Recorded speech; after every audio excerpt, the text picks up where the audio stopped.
Waalaikumsalam warahmatullahi wabarakatuh. Alhamdulillahirabbil alamin wa bihi nasta'inu ala umuri dunya waddin wa nusalli wa nusallim ala nabiyyina wa habibina Muhammadin wa ala alihi wa sahbihi wa man tabi'ahum bi ihsanin ila yaumiddin. Amma ba'd. Allahumma inna nas'aluka 'ilman nafi'an wa na'udzu bika min 'ilmin la yanfa'. Allahumma 'allimna ma yanfa'una wanfa'na bima 'allamtana wa zidna 'ilma. Allahumma aslih lana ilahana sya'nana kullahu wa la takilna ila anfusina tarfata 'ain. Jamaah kaum muslimin wal muslimat rahimani wa rahimakumullah. Bapak-bapak, ibu-ibu, saudara-saudari, para orang tua dan para sepuh yang kami muliakan dan yang kami cintai karena Allah Azza wa Jalla.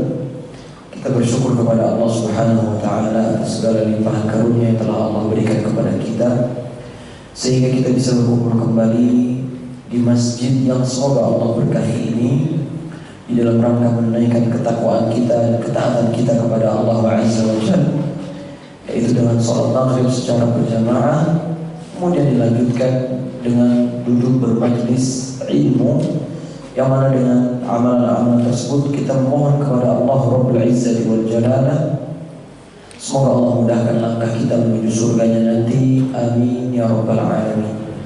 Kemudian tidak lupa salawat dan salam semoga selalu terlimpahkan dan tercurahkan kepada suri tauladan kita, panutan kita, baginda tercinta Nabi Muhammad sallallahu alaihi wasallam, dan kepada seluruh keluarganya dan juga kepada para pengikutnya yang senantiasa mengamalkan sunnahnya serta meninggalkan larangannya hingga hari kiamat nanti tiba. Jamaah kaum muslimin rahimani wa rahimakumullah. Alhamdulillah nih ya, suasananya masya Allah dingin sekali ya, nikmat kayak yang kalau tidur ya. Fa'ala kulli hal, mudah-mudahan kita duduk di sini bermajlis bersama di dalam rangka membaca firman Allah dan juga sabda Rasulullah SAW.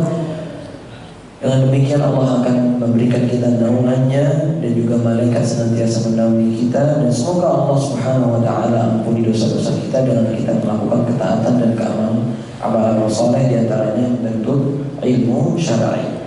Baik, jamaah sekalian rahimani wa rahimakumullah.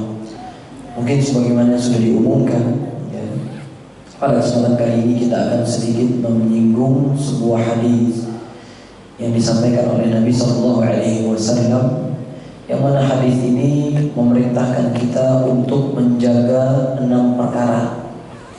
Kata Nabi SAW, kalau kita jaga 6 perkara ini, maka niscaya beliau SAW akan jaminkan kepada kita surga Allah SWT. Kalau kita menunaikan 6 perkara ini, menjaga betul-betul 6 perkara yang Nabi perintahkan untuk jaga, maka kata Nabi, aku jamin untuk kalian surga. Namun jemaah sekalian rahimani wa rahimakumullah, banyak di antara kita yang bercita-cita, berkeinginan, berangan-angan untuk masuk surga. Namun cara-cara untuk mendapatkan surga tidak mau dikerjakan. Cara-cara memasuki surga tidak mau dilaksanakan. Petua-petua dari Nabi Muhammad SAW tidak juga didengarkan, tidak pula diamalkan. Perintah dari Allah Subhanahu wa taala seringkali diabaikan. Apakah dengan seperti ini cara kita masuk surga? Maka jawabannya tidak. Kalaulah perkara dunia saja, kita dituntut untuk bersungguh-sungguh demi mendapatkan apa yang kita inginkan. Seperti kalau kita lapar, maka kita harus apa? Tidur. Makan apa tidur? Makan dong. Adik-adiknya ngerti. Kalau kita lapar, supaya kenyang harus makan. Kalau mau jadi kelas ranking 1, harus ngapain? Harus belajar. Ini perkara dunia, betul? Lalu bagaimana dengan perkara akhirat, khususnya perkara masuk surga? Kalau kita pengen masuk surga, apakah dengan leyeh-leyeh? Tahu leyeh-leyeh? Apa itu leyeh-leyeh? Duduk-duduk, santai-santai, ngopi, main game, nonton TV. Kayak gitu cara kita masuk surga? Enggak mungkin kita masuk surga dengan cara santai. Harus ada pengorbanan yang kita tunaikan, yang kita lakukan. Dan perlu kita ketahui, selagi kita hidup di dunia, semua perkara yang kita lakukan pasti akan menimbulkan yang namanya rasa capek. Mau beriman kita capek, mau bermaksiat kita capek, yang belajar capek, yang gak belajar juga capek, yang rajin sedekah capek, yang suka nyolong pun capek. Semua perkara capek akan mengundang yang namanya keletihan. Namun yang terpenting adalah jemaah sekalian, kemana arah capek kita? Apakah capek kita karena Allah Azza wa Jalla atau karena hawa nafsu semata? Ini poin penting. Nah, sekarang mudah-mudahan duduknya kita di majelis ini bisa menghilangkan rasa capek kita dalam menghidupi atau menjalani kehidupan di dunia. Baik, jemaah sekalian rahimahullah. Kita semua pasti ingin masuk surga, betul? Ada sini yang gak mau masuk surga? Angkat tangan dapat hadiah. Adik-adik di sini mau masuk surga atau enggak? Yang gak mau masuk surga angkat tangan, Ustaz kasih hadiah. Kasih hadiah, kasih makanan tuh. Gak ada, semua pasti mau masuk surga. Udah tahu caranya masuk surga? Ada yang tahu, ada yang belum tahu. Sekarang kita sama-sama belajar supaya kita bisa masuk surga pakai jalannya Nabi Muhammad SAW. Jamaah sekalian rahimahullah, sebelum kita mempelajari perkataan Nabi SAW, maka kita harus tahu terlebih dahulu bahwasanya syarat mutlak seseorang agar masuk surga adalah dia beriman kepada Allah Azza wa Jalla dan tidak menyekutukan Allah Azza wa Jalla. Ya. Dia senantiasa beriman kepada Allah dan dia juga tidak berbuat kesyirikan kepada Allah. Ini syarat mutlak.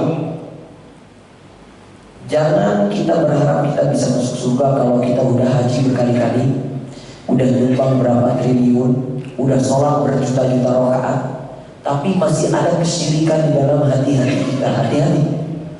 Kalau kita masih berbuat kesyirikan, niscaya kita tidak akan pernah masuk ke dalam surga.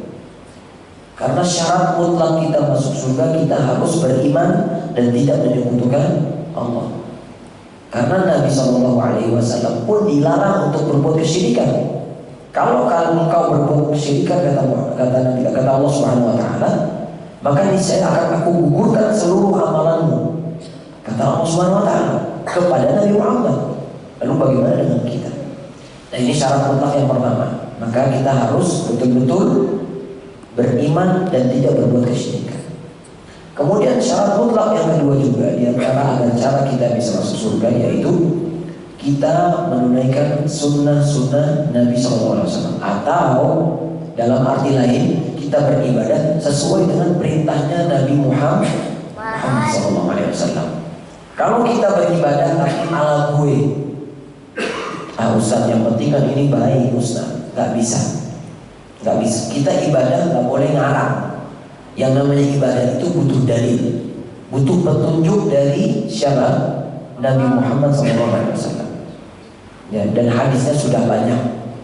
Nah, kalau kita sudah beriman kepada Allah dan sudah beribadah di atas petunjuk Rasulullah SAW, baru kita amalkan 6 perkara yang Nabi perintahkan untuk jaga. Kata Nabi SAW dalam sebuah hadis yang diriwayatkan oleh Imam Ahmad dan juga Imam Al-Baihaqi dan juga Imam Al-Hakim rahimahullah ta'ala, hadisnya sahih dinilai oleh Syekh Al-Albani rahimahullah ta'ala. Beliau SAW pernah bersabda, "Idmanu li sittan," jaga oleh kalian 6 perkara. "Admanu lakum al-jannah." Kalau kalian jaga 6 perkara ini, akan aku jamin kalian masuk surga. Yang ngomong ngasih jaminan siapa? Allah. Yang ngomong ngasih jaminan siapa?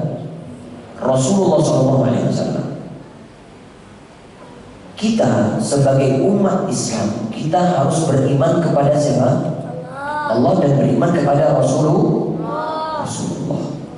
Kita nggak boleh sekali-kali nggak percaya sama Nabi. Kalau kita nggak percaya sama Nabi, na'udzubillah kita udah keluar dari agama Islam. Kalau Nabi bilang jaga nih 6, niscaya aneh jamin buat ente surga, kata Nabi SAW. Berarti kalau kita betul-betul meyakini dan kita betul-betul mengamalkan apa yang beliau perintahkan untuk jaga, niscaya kita akan masuk surga atau masuk neraka?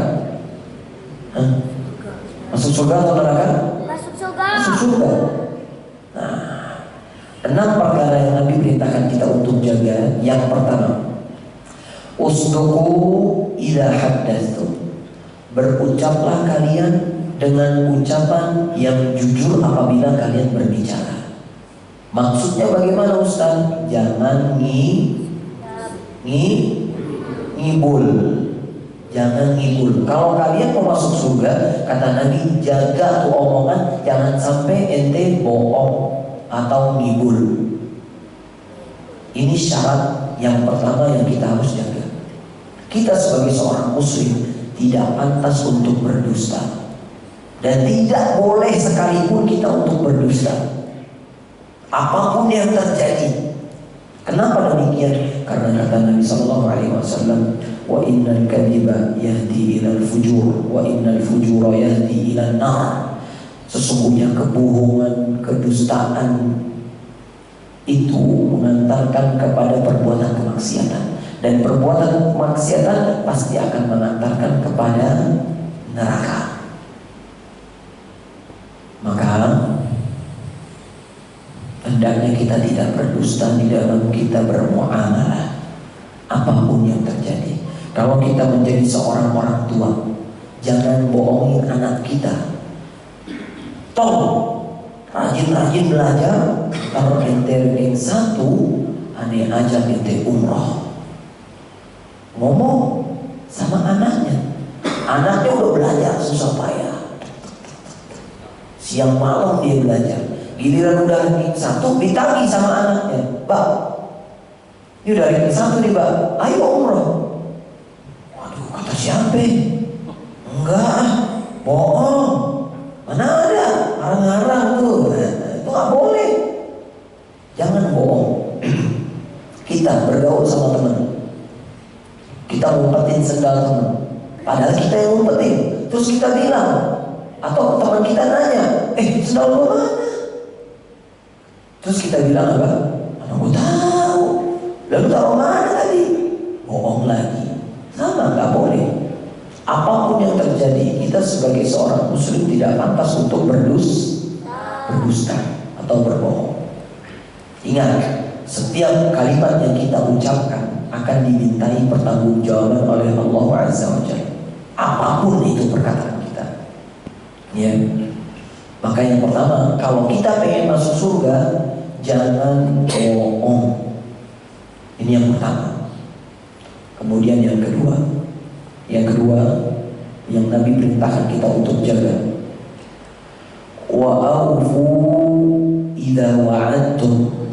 Kalau kalian berjanji, penuhi janji kalian. Ini banyak kaum muslimin yang suka umbar janji, khususnya pemimpin-pemimpin atau calon pemimpin. Misal ada pemilihan RW atau RT, pilih saya, nanti kalau saya jadi RT, saya jadi RW, bakalan ada makan gratis setiap hari Sabtu pagi. Itu sebelum dipilih. Pas sudah dipilih, lupa sama rakyat. Ini sebagai contoh, ya. Kemudian misal ada orang tua tadi, di kasus pertama ngasih janji kepada anaknya, kalau ente rajin dapat ranking 1, nanti kita kasih begini, kita kasih begitu. Atau kepada jamaah sekalian, bisa kita diundang untuk undangan walimahan, terus kita bilang, iya, aneh datang. Ternyata dalam hati udah niat gak datang. Ini kan namanya apa? Ingkar janji.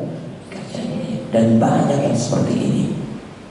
Padahal Allah Subhanahu wa ta'ala sebutkan di dalam surat Al-Ma'arij, di antara ciri penghuni surga itu Allah sebutkan, walladzina hum li amanatihim wa 'ahdihim ra'un.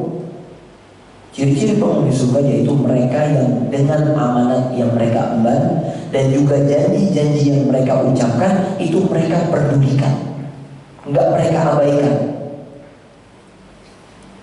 Ulaika fi jannatin mukramun. Dan mereka itu tempatnya di surga dan dimuliakan. Ini ciri yang kedua atau amanat yang kedua yang Nabi perintahkan kita untuk jaga, yaitu menjaga janji. Jangan bermudah-mudahan untuk umbar janji. Jangan. Kalau bisa bilang bisa, kalau nggak bisa bilang nggak bisa. Ya. Jangan bermudah-mudahan, nggak baik. Hati-hati. Setiap kali kita tidak menunaikan janji, setiap itu pula Allah akan siksa kita kalau kita tidak bertaubat dan tidak mengembalikan janji tersebut. Maka jemaah sekalian, poin yang kedua, jaga janji-janji kita. Usahakan kita berjanji dengan apa yang kita mampu saja. Kalau kita memang nggak mampu, bilang dari awal. Jangan karena nggak enakan akhirnya kita umbar janji, atau jangan karena kita ingin mendapatkan keuntungan kita umbar janji. Kalau saya jadi ini, saya bakalan begini. Ternyata pas udah jadi begini, ternyata nggak begitu. Nah, kan lucu, ya. Seorang mukmin tidak boleh seperti itu. Yang ketiga, di antara perkara yang Nabi perintahkan kita untuk jaga, yaitu wa'addu idza tumintum. Tunaikanlah amanat apabila kalian diberi amanat. Maksudnya bagaimana Ustaz? Maksudnya kalau kita ditugaskan untuk menjaga sesuatu, baik itu berupa barang atau berupa jabatan dan yang semisalnya, maka kita jaga. Contoh, misal kita ditunjuk oleh Allah menjadi orang tua, menjadi seorang bapak, maka jadilah bapak yang terbaik untuk keluarga. Jangan jadi bapak yang gak bertanggung jawab, istri di rumah gak dinafkahi, anak di rumah gak diperhatiin, keluarga yang kalian kerabat dekatnya juga gak diacuhkan. Ini gak boleh. Ini amanat Allah berikan. Enggak semua orang bisa jadi bapak. Banyak orang yang mati dalam kondisi belum menikah. Dan yang serupa. Contoh lagi, kita kalau jadi anak diberi amanah sama orang tua kita. Nah, belajar yang benar. Nih bapak udah cukup potong panting nyari duit biar bisa bayar SPP. Belajar yang benar. Nah, kalau di sekolah jangan main, jangan madol. Apa itu madol? Bilangnya berangkat sekolah, ternyata di mana? Di warung, gak nyampe sekolah, di tempat main PS, di warnet dan semisalnya. Ini namanya gak amanah. Hati-hati, kalau kita gak amanah, kita gak masuk surga. Contoh yang lain lagi, kalau kita jadi pemimpin, jadilah pemimpin yang amanah. Perhatikan rakyatnya, perhatikan sosial yang ada di sekitar kita. Jangan acuh tak acuh, jangan maunya menang sendiri, jangan maunya yang penting aneh ngambil manfaat. Adapun urusan rakyat belakangan ini gak boleh, ya. Karena kata Nabi SAW, la imana liman la amanata lah. Sesungguhnya tidak ada keimanan bagi seseorang yang tidak memiliki amanah di dalam hatinya. Bayangin, ini saking luar biasanya menjaga amanah. Ya. Maka jamaah sekalian rahimani wa rahimakumullah, jaga amanah kita. Karena itu perintah Allah. Ya, kata Allah Subhanahu wa taala, "Innallaha ya'murukum an tu'addul amanati ila ahliha." Sesungguhnya Allah memerintahkan kepada kalian untuk menjaga atau memberikan amanat kepada yang ahlinya. Maka kalau kita ingin memberi amanat juga harus diperhatikan. Jangan sembarang orang kita pilih. Karena belum tentu sembarang orang yang kita pilih itu bisa menjaga amanah. Ya, jamaah sekalian rahimani wa rahimakumullah, jaga amanah. Kalau kita diberi amanah jadi ketua kelas, jadi ketua kelas yang amanah. Kalau kita dipilih jadi Pak RT, jadi Pak RT yang amanah. Kalau kita ditunjuk jadi guru, jadi guru yang amanah. Kalau kita ditunjuk jadi ketua DKM, jadi ketua DKM yang amanah. Kalau kita ditunjuk menjadi apapun jabatannya, atau ketika kita dititipi barang, misal, nah tolong nih jagain nih duit segini-segini, jangan dipakai. Atau Pak tolong nih jaga motor, dan yang semisalnya, jaga, jangan disia-siakan, karena amanah tersebut harus dikembalikan. Baik. Kemudian di antara perkara yang kita diperintahkan yang keempat untuk jaga, yaitu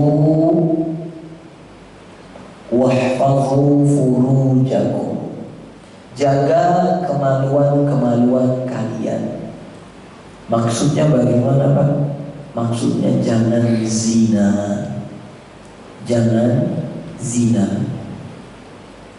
Entah itu selingkuh, entah itu seks bebas, entah itu berpacaran ria. Jangan.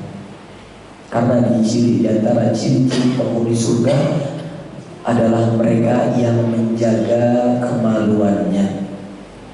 Kata Allah Subhanahu wa taala dalam surat Al-Mu'minun ayat 6, ayat 5 sampai 6. Walladzina hum li furujihim hafizun illa ala azwajihim aw ma malakat aymanuhum fa innahum ghairu malumin.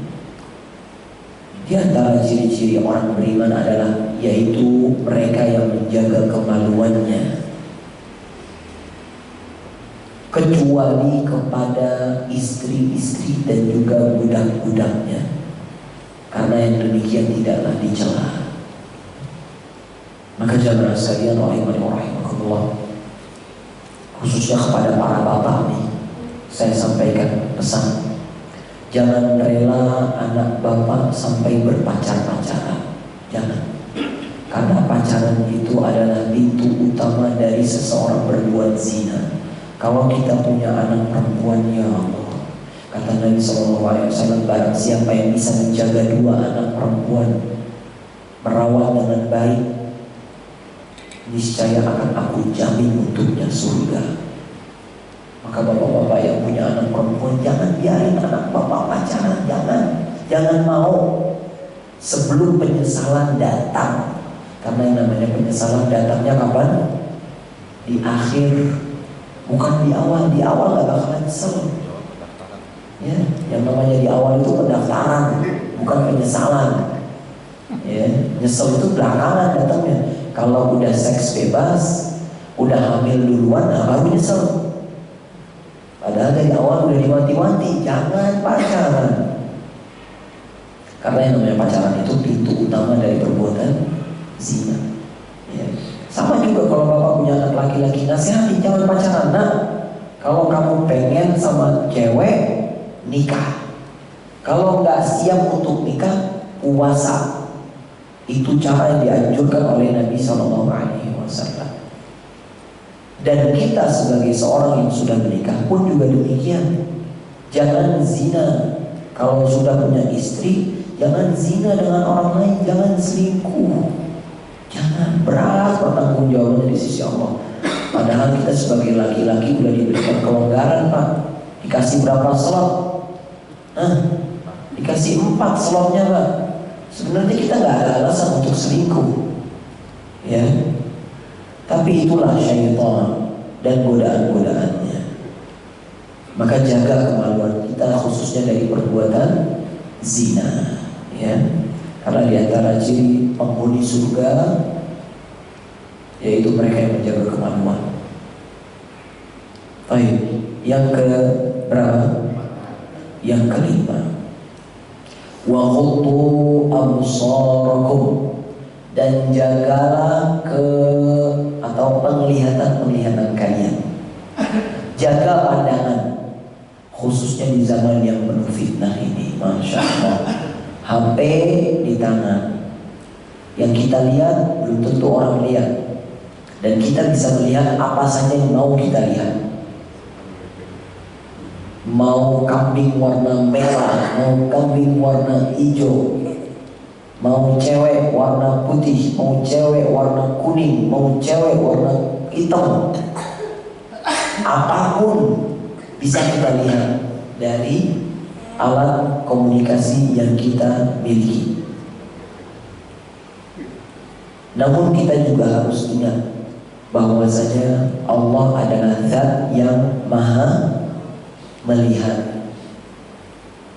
Jadi jangan kita kali-kali membuat hilah, membuat rekayasa atau tipu daya. Oh, istri kan gak lihat, bebas deh. Oh, anak kan gak lihat, bebas. Teman-teman kan gak lihat, santai aja. Bapak ibu kan gak lihat, terserah dia mau buka apa aja. Tapi ingat, Allah itu Maha melihat. Kata Allah Subhanahu wa taala, ya'lamu kha'inatal a'yun wa ma tukhfis sudur. Allah itu mengetahui pengkhianatan mata seseorang, bahkan sampai-sampai apa yang ada di dalam hati seseorang itu Allah tahu. Jadi jangan kita pura-pura gak ngeliat, tapi lirikannya tetap ngeliat. Jadi gak boleh, ya. Memang di dalam sebuah hadis Nabi SAW berkata kepada Ali bin Abi Thalib, "Ya Ali, la tutbi'in nadhra an-nadhra."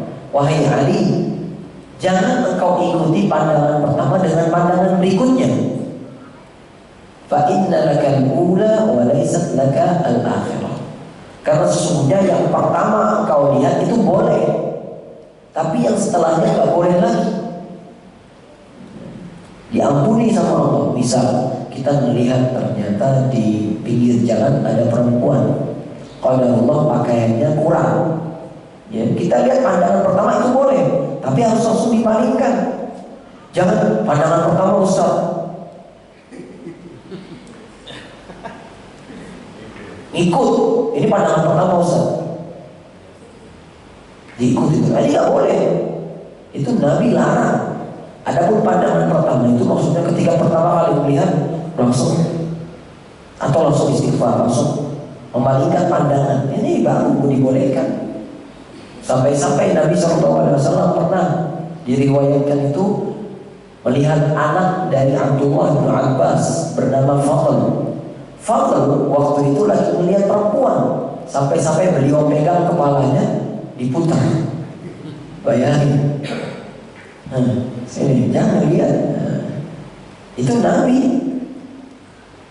Ya makanya khususnya di zaman ini, Masya Allah, tabarakallah, yang mana kita dengan nyamannya melihat orang joget-joget di TikTok, nyaman di situ tuh, goyang-goyang perempuan. Apalagi sekarang na'udzubillah sama na'udzubillah, anak kecil perempuan joget-joget, udah hilang rasa malu. Orang dulu mana ada anak kecil joget-joget. Yang jogetnya ini bukan sembarang joget, Pak.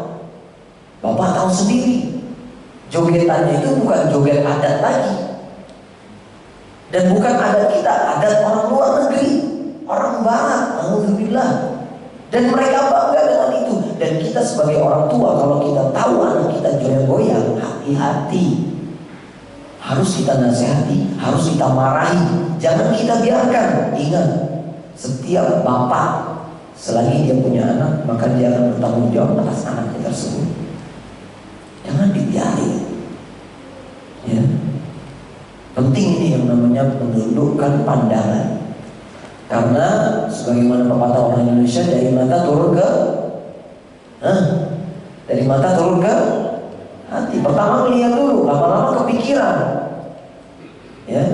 Akhirnya lama-lama turun ke bawah lagi. Waduh, repot udah kalau sudah seperti itu, ya.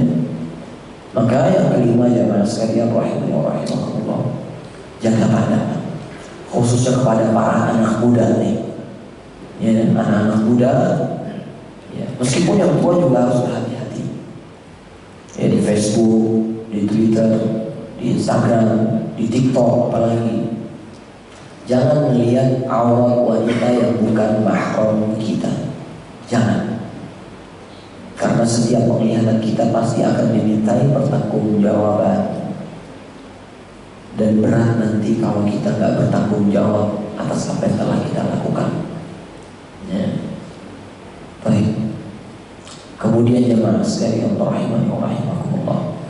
Yang keenam, di antara perkara yang Nabi perintahkan kita untuk jaga, dan ini yang terakhir, yaitu wakufu aidiyakum, dan jaga tangan-tangan kalian. Maksudnya gimana? Jangan zalim. Jangan zalim. Zalim itu gak boleh. Karena yang namanya zalim itu adalah kegelapan di hari kiamat. Maksudnya harusnya seseorang di dalam kuburnya bisa dapat cahaya, tapi karena dia suka zalim sama temennya, sama abangnya, sama adiknya, sama istrinya, sama anaknya, sama pimpinannya, sama bawahannya, maka kuburnya akan gelap dan tidak akan diberikan cahaya oleh Allah Subhanahu wa taala, dan di hari kiamat pun akan susah dalam menghadapi peristiwa hari kiamat. Nauzubillah. Kenapa demikian? Karena perbuatan zalim itu Allah sudah haramkan di dirinya sendiri. Allah sendiri yang bilang, ya ibadi, wahai hambaku, inni haramtu dzulma ala nafsi, wahai hambaku, sesungguhnya aku telah mengharamkan kezaliman atas diriku sendiri, kata Allah. Wa ja'altuhu bainakum muharraman, dan aku jadikan perbuatan kezaliman itu haram. Fala tadzalamu, maka jangan kalian saling berbuat kezaliman. Jangan saling berbuat zalim. Kenapa demikian? Karena Allah adalah zat yang maha adil, dan Allah akan mengadili setiap perbuatan zalim yang dilakukan oleh siapapun itu. Sampai-sampai dalam sebuah hadis, kalau ada kambing yang bertanduk beradu kepala dengan kambing yang tidak bertanduk, akan Allah adili juga. Bayangin, saking adilnya Allah Subhanahu wa ta'ala. Kalau ada kambing yang bertanduk zalim kepada kambing yang tidak bertanduk, maka niscaya Allah akan adili itu kambing. Itu kambing gak punya akal sehat, cuma punya apa? Insting. Lah kita bagaimana? Sebagai manusia yang punya akal sehat, masa iya kita zalim? Ya, jangan zalim, karena perbuatan zalim itu akan dimintai pertanggungjawaban. Dan hati-hati, kalau kita suka berbuat zalim, khususnya kepada orang yang kita zalimi, dia punya satu senjata, yaitu apa? Apa doa orang yang senjata orang yang terzalimi? Doa. Dia punya satu doa yang tidak akan pernah tertolak oleh Allah Azza wa Jalla. Maka jemaah sekalian rahimanirrahimahullah. Yang pertama, di antara perintah Nabi yang memperintahkan untuk jaga atau jamin apa? Jujur. Yang kedua, tepat janji. Yang ketiga, amanah. Yang keempat, menjaga kemaluan. Yang kelima apa?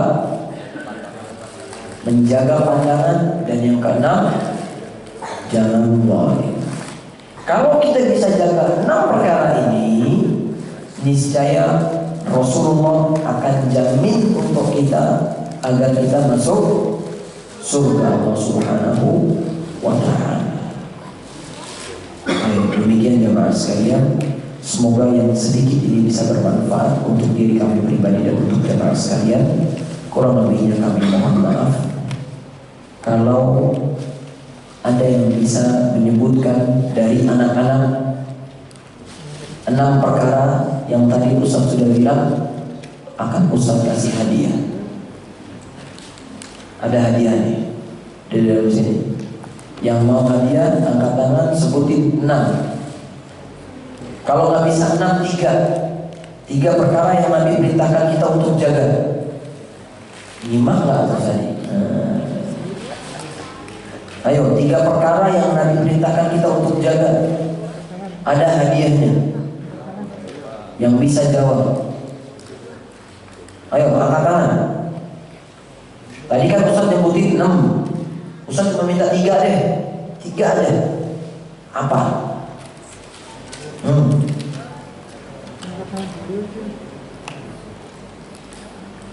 Kerjasama boleh.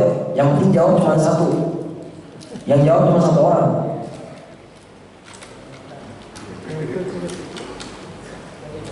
Sebentar Pak, kita kasih kesempatan buat bocil-bocil dulu. Ayo, ada yang bisa nggak? Ya, coba. Siapa yang jawab siapa? Siapa namanya? Siapa? Messi. Hah? Beneran Messi namanya? Masya Allah. Gak mau minta ganti nama? Ngapain nama orang kafir dipakai? Ustaz kasih nasihat buat cari satu nama Islami ya. Gak apa-apa, nama kamu tetap itu, tapi kalau bisa punya nama Islam bisa. Betul, ya gak apa-apa. Siapa? Messi. Betul. Apa? Yang 1. Jaga kehormatan. Siapa yang jawab? Siapa yang jawab? Ayo. Ya udah, tuh ayo yang baju Chelsea. Siapa namanya? Tak dulu. Siapa namanya? Siapa? Irfan. Apa yang pertama? Jaga pandangan. 2.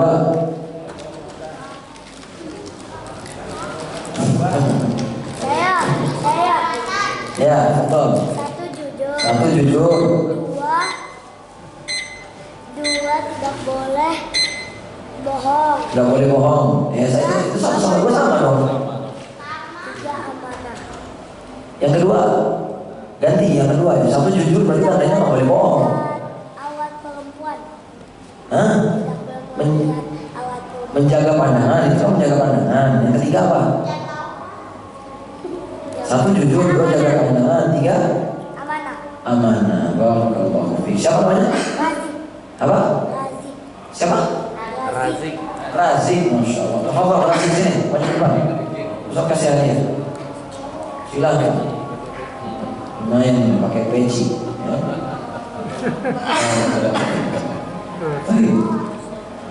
Ada pertanyaan Ustaz? Atau enggak? Karena waktu sudah. Oh, cukup. Kalau begitu kami cukupkan. Terima kasih atas perhatian dan keluangan waktunya yang sekalian. Semoga Allah berkahi kita semua dan semoga Allah menjaga kita dan semoga Allah pertemukan kita kembali di majelis berikutnya. Paling tidak semoga Allah pertemukan kita juga di dalam surganya. Amin ya rabbal alamin.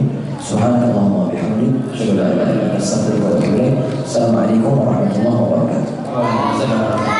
Terima kasih kepada Ustaz, terima kasih kepada yang sudah mengikuti kegiatan kajian ini dan bisa bermanfaat untuk kita semua. Saya Heri berada di Assalamualaikum warahmatullahi wabarakatuh.